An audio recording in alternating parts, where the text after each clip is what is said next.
Hello friends, कैसे हैं? I hope आप सभी बहुत अच्छे होंगे।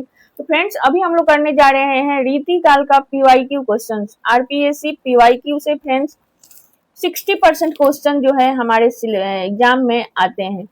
तो आप क्लास में लास्ट तक जरूर बने रहिएगा, क्योंकि इस टॉपिक से आपका 3 से 4 क्वेश्चन जरूर आएगा। तो यदि अभी तक आपने चैनल को सब्सक्राइब नहीं किया है तो चैनल को सब्सक्राइब कर ले और वीडियो के लिंक को और बच्चों तक शेयर कर दें, ताकि वो भी देख सके। फ्रेंड्स, क्लास को लास्ट तक जरूर देखिएगा। हमारा सबसे पहला क्वेश्चन है कि रीति काल का नामकरण और विद्वानों का कौन सा जोड़ा सुमेलित नहीं है? क्या अलंकृत काल को मिश्र बंधु ने कहा था, यानी रीति काल का नाम अलंकृत काल मिश्र बंधु ने दिया था, या रीति काल का नाम रीति काल रामचंद्र शुक्ल ने दिया था, श्रृंगार काल नाम आचार्य विश्वनाथ प्रसाद मिश्र ने दिया था, या कला काल जो है डॉक्टर रामाशंकर शुक्ल रसाल ने दिया था, या ऑप्शन नंबर ई अंधकार काल डॉक्टर नरेंद्र ने दिया था। तो फ्रेंड्स, इसका जो आंसर होगा अलंकृत काल मिश्र बंधु ने दिया था, बिल्कुल सही है। रीति काल नाम रामचंद्र शुक्ल ने दिया था, ये भी 100% राइट है। श्रृंगार काल नाम आचार्य विश्वनाथ प्रसाद मिश्र ने दिया था। कला काल जो है डॉक्टर रामाशंकर शुक्ल रसाल ने दिया था। फ्रेंड्स, यहाँ से आपके 4 क्वेश्चंस बन गए। हमारा ऑप्शन नंबर ई जो है गलत है। अंधकार काल नाम डॉक्टर नरेंद्र ने नहीं दिया था, तो नगेंद्र ने नहीं दिया था। तो फिर किसने दिया था? चलिए हम इसका डिस्कशन देखते हैं। फ्रेंड्स, रीति काल को अंधकार काल नाम जो था देने वाले थे डॉक्टर त्रिलोचन। डॉक्टर त्रिलोचन जो थे रीति काल का नाम अंधकार काल दिए थे। डॉक्टर नरेंद्र ने नहीं। डॉक्टर नरेंद्र ने तो इस काल को क्या कहा था? रीति काल ही स्वीकार कर लिया था। ये क्वेश्चन जो है आरपीएससी में बार बार पूछा जाता है। फ्रेंड्स, मिश्र बंधु ने अलंकृत काल कहा। इसके 2 भाग उन्होंने किया, पहला पूर्व अलंकृत काल और दूसरा जो था उन्होंने उत्तर अलंकृत काल किया था।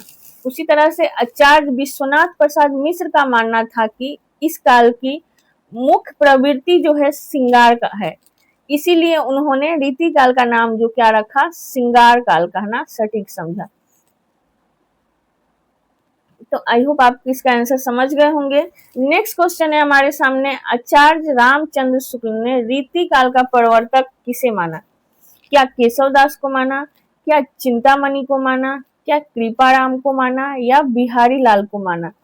तो फ्रेंड्स, आचार्य रामचंद्र शुक्ल ने रीति काल का प्रवर्तक जो है चिंतामणि को माना है। क्यों माना है चिंतामणि को? क्योंकि रामचंद्र शुक्ल के अनुसार चिंतामणि जो थे रीति काल में जिस तरह के लक्षण ग्रंथ लिखे जा रहे थे और जिस तरह की नियमबद्धता चल रही थी, उस सभी चीजों पे खड़े उतरते हैं। इसीलिए रामचंद्र शुक्ल जो है चिंतामणि को रीति काल का प्रवर्तक कवि मानते हैं। आचार्य शुक्ल ने चिंतामणि को रीति काल का प्रवर्तक माना क्योंकि शुक्ल जी के अनुसार रीति काव्यों का अखंड परंपरा चिंतामणि से ही शुरू होती है। चिंतामणि का समय जो है फ्रेंड्स 1643 ईस्वी के आसपास माना जाता है और रीति काल का आरंभ भी 1700 से माना जाता है।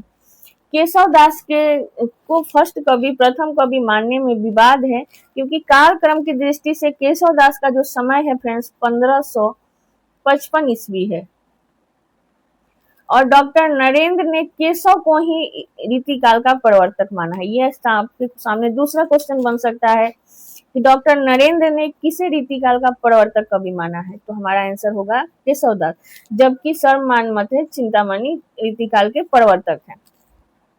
लेकिन शुक्ल जी ने केशव को प्रवर्तक नहीं माना, क्योंकि केशव के बाद रीति कवि की परंपरा में लगभग 50 साल का गैप आ गया था।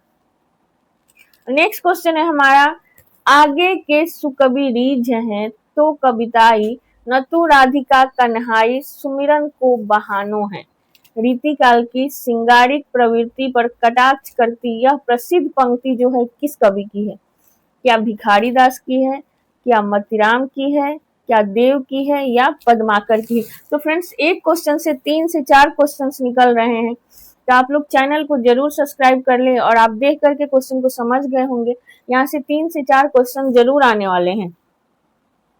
तो फ्रेंड्स इसका जो आंसर होगा ये आगे के सुकवि हैं तो कविताई न तू राधिका कन्हाई सुमिरन को बहानो है। ये जो पंक्ति है फ्रेंड्स भिखारी दास की है। आइए अब देखते हैं डिटेल्स। ये कौन सी रचना की ये पंक्ति है तो काव्य निर्णय, रचना का नाम है काव्य निर्णय। रचना जो है भिखारी दास की है, उसी की यह पंक्ति है। उसका अर्थ जो होगा भिखारी दास जी कहते हैं कि यदि आगे आने वाले कवि अच्छे कवि मेरी इस रचना को देखकर प्रसन्न होते हैं तब इसे सच्ची कविता समझा जाए, और यदि वे नहीं रीझते हैं, इसे देख करके नहीं खुश होते हैं, नहीं प्रसन्न होते हैं, तो कोई बात नहीं, वैसे भी इसमें राधा और कृष्ण का नाम तो है, तो इसे भगवान के सुमिरन या भजन का बहाना ही समझ लिया जाएगा। यह पंक्ति रीतिकाल के कवियों की मानसिकता को दर्शाती है। नेक्स्ट क्वेश्चन है हमारा, अमिये हलाहल मद भरे, अमिये हलाहल मद भरे, श्वेत श्याम रतनार, और जियत मरत झुकी झुकी परत, जेहि चितवत एक बार। यह प्रसिद्ध दोहा किस कवि की है जिसे अक्सर छात्र बिहारी का समझकर गलती कर बैठते हैं? तो फ्रेंड्स क्या ये रसलीन का है? बिहारी का तो नहीं है। बिहारी लाल का है, घनानंद का है, या मतीराम का है?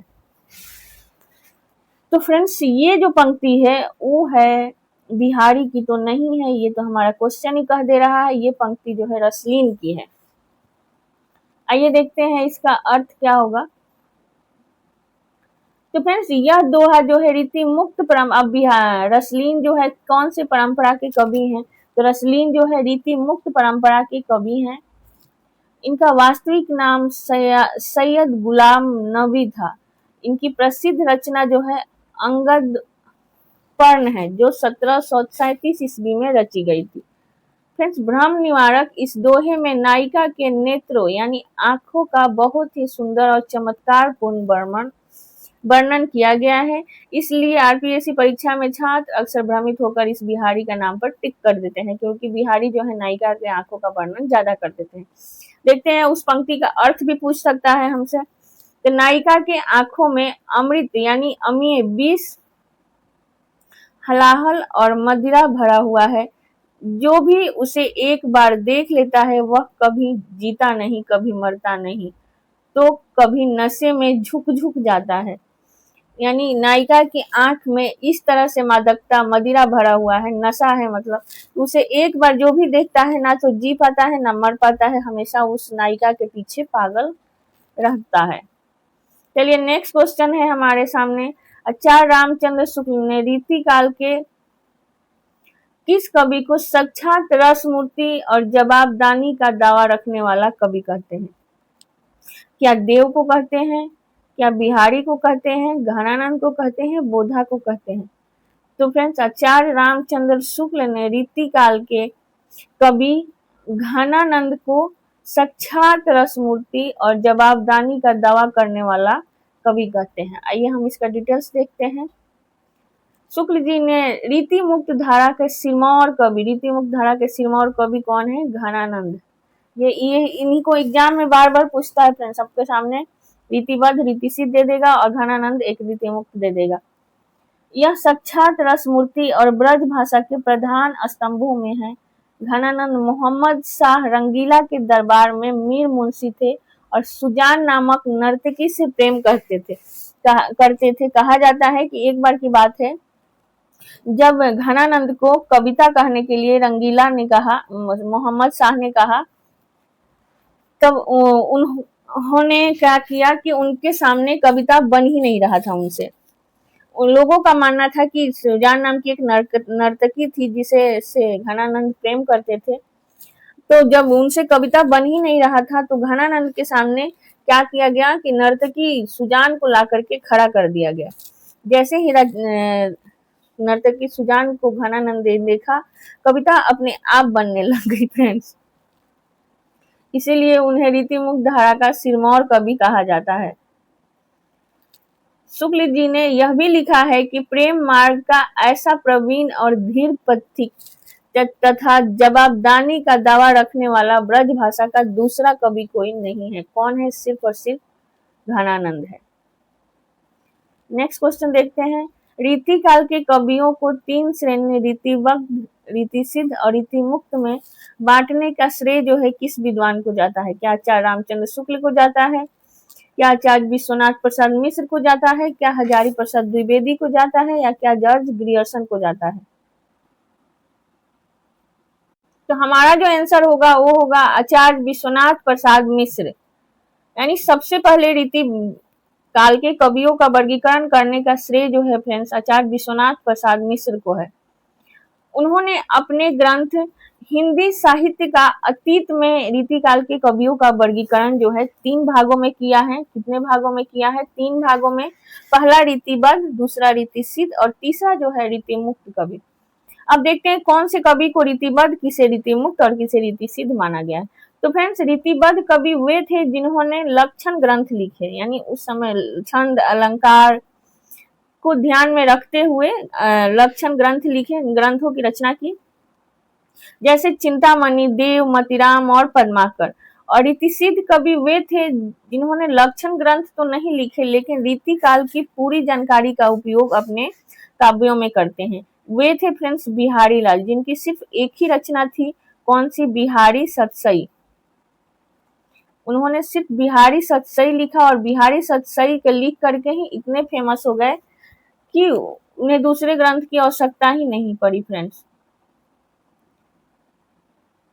बिहारी सतसई, सतसई का मतलब होता है फ्रेंड्स 700। इसमें लगभग 713 का ही मिलता है, कहीं 716 मिलता है, यानी इसमें लगभग 700 दोहों का समावेश था। और रीतिमुक्त कवि वे थे जिन्होंने रीति की बंधनों को पूरी तरह से मुक्त होकर स्वच्छंद प्रेम की कविता लिखते थे, जैसे घनानंद, बोधा, आलम और ठाकुर। नेक्स्ट क्वेश्चन है फ्रेंड्स, कुंदन को रंग फीको लगे, झलके अति आंगन चरु बुराई। मतिराम की यह प्रसिद्ध पंक्ति किस रस के अंतर्गत आती है? कुंदन को रंग फीको लगे, झलके अति आंगन चरु बुराई।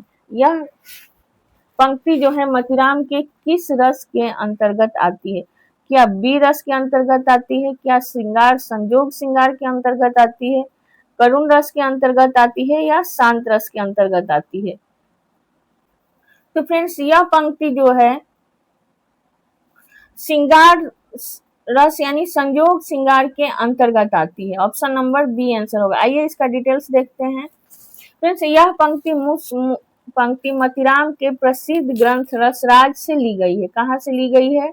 रसराज से। इसमें नायिका के सौंदर्य का वर्णन किया गया है। इसका पंक्ति का अर्थ फ्रेंड्स है, नायिका के अंगों की सुंदर यानी गोरापन और चमक इतनी अधिक है कि उनके सामने सोने के कुंदन का रंग भी फीका लगने लगता है। यह रीति काल के रीतिबद्ध कवियों के मांसल और ब्राह सौंदर्य वर्णन का सटीक उदाहरण है। कौन सा? कुंदन का रंग फीको लगे, झलके अति अंगन चरु बुराई। यानी उस नायिका की चमक के आगे कुंदन यानी सोने का रंग भी है फीका लगने लगा है। फ्रेंड्स रीति काल में नायिका वर्णन खूब हो रहा था। बिहारी सतसई पर लाल चंद्रिका नाम से प्रसिद्ध टीका किसने लिखा? लल्लू लाल ने लिखा, जगन्नाथ दास रत्नाकर ने लिखा, आनंदी लाल शर्मा ने लिखा या कृष्ण कवि ने लिखा? बिहारी सतसई पर लाल चंद्रिका नाम से प्रसिद्ध टीका लिखने वाले व्यक्ति जो थे फ्रेंड्स वो थे लल्लू लाल। फोर्ट विलियम कॉलेज की भाषा मुंशी कौन थे? लल्लू लाल थे। बिहारी सतसई की ब्रज भाषा गद्य में टीका लिखी जिसका नाम था लाल चंद्रिका। ये आरपीएससी का पसंदीदा क्वेश्चन है कि जगन्नाथ दास रत्नाकर इन्होंने खड़ी बोली में सबसे प्रामाणिक टीका किसका मानते हैं? तो बिहारी रत्नाकर, जिसे 1921 ईस्वी में लिखा गया था। आनंदी लाल शर्मा जो थे इन्होंने फारसी में फिरंगे सतसई नामक एक टीका लिखा था। फिरंगे सतसई नामक। नेक्स्ट क्वेश्चन है फ्रेंड, बिहारी के दोहा क्या है? रस के छोटे छोटे छींटे। बिहारी का दोहा क्या है? रस के छोटे छोटे छींटे हैं। बिहारी लाल के संदर्भ में यह प्रसिद्ध पंक्ति किसने कहा है? क्या डॉक्टर नरेंद्र ने कहा है? क्या हजारी प्रसाद द्विवेदी ने कहा है? आचार्य रामचंद्र शुक्ल ने कहा है? या विश्वनाथ प्रसाद मिश्र ने कहा है? तो फ्रेंड्स, बिहारी के दोहा के बारे में यह पंक्ति कहने वाले आचार्य रामचंद्र शुक्ल हैं। ये देखते हैं इनके बारे में डिटेल्स। रामचंद्र शुक्ल ने बिहारी की प्रशंसा करते हुए लिखा है कि यदि प्रबंध काव्य का विस्तृत वनस्थली है तो मुक्तक एक चुना हुआ क्या है? गुलदस्ता। मुक्तक जो है एक बिना हुआ चुना हुआ गुलदस्ता है। इसी क्रम में उन्होंने बिहारी के दोहे को रस के छोटे छोटे छींटे कहा है। एक और महत्वपूर्ण कथन है शुक्ल जी का कि बिहारी की रस व्यंजना का पूर्ण वैभव उनके अनुभव के विधान में दिखाई देता है। बिहारी रीति सिद्ध धारा के एकमात्र सर्वश्रेष्ठ कवि थे। सर्वश्रेष्ठ फ्रेंड्स एक ही कवि ही थे। 10 नंबर क्वेश्चन है हमारा, डारम रूप भयो जगती में उदो भयो रस रीति को पायन। डारम रूप भयो जगती में उदो भयो रस रीति को पायन। रीति काल के प्रसिद्ध कवि देव का वास्तविक नाम क्या था? क्या देवदत्त इटावा, उनका जन्म इटावा में हुआ था? देव कुमार मैनपुरी में हुआ था? देव शरण कासगंज में हुआ था? और देव प्रसाद ग्वालियर में हुआ था? तो फ्रेंड्स, देव का जो पूरा नाम था देवदत्त जो था, इनका जन्म इटावा में हुआ था। अब देख लेते हैं इनके बारे में डिटेल्स। रीतिबद्ध धारा के प्रमुख कवि देव का वास्तविक नाम देवदत्त था। इनका जन्म इटावा उत्तर प्रदेश में हुआ था। देव बहुत ही स्वाभिमानी कवि थे जिन्होंने किसी एक राजा के यहाँ टीका कर काम नहीं किया। किसी एक राजा के यहाँ टिक करके रुक करके काम नहीं किया।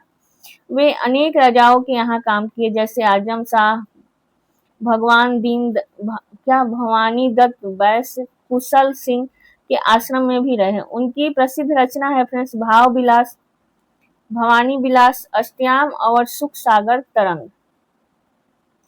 अब 11 नंबर क्वेश्चन है फ्रेंड्स, इसे आप लोग इसका आंसर कमेंट में बताएंगे और इसका आंसर हम कल देंगे। आप लोग कितना सही देते हैं आप देखते हैं। अति सुदो स्नेह को मारग, जहाँ ने कुछ सयानपन बाक नहीं। प्रेम की पीर को व्यक्त करने वाली यह अमर पंक्ति किस रीति मुक्त कवि की है? क्या आलम की है, बोधा की है, ठाकुर की है, घनानंद की? इसका आंसर आप लोग कमेंट बॉक्स में देंगे।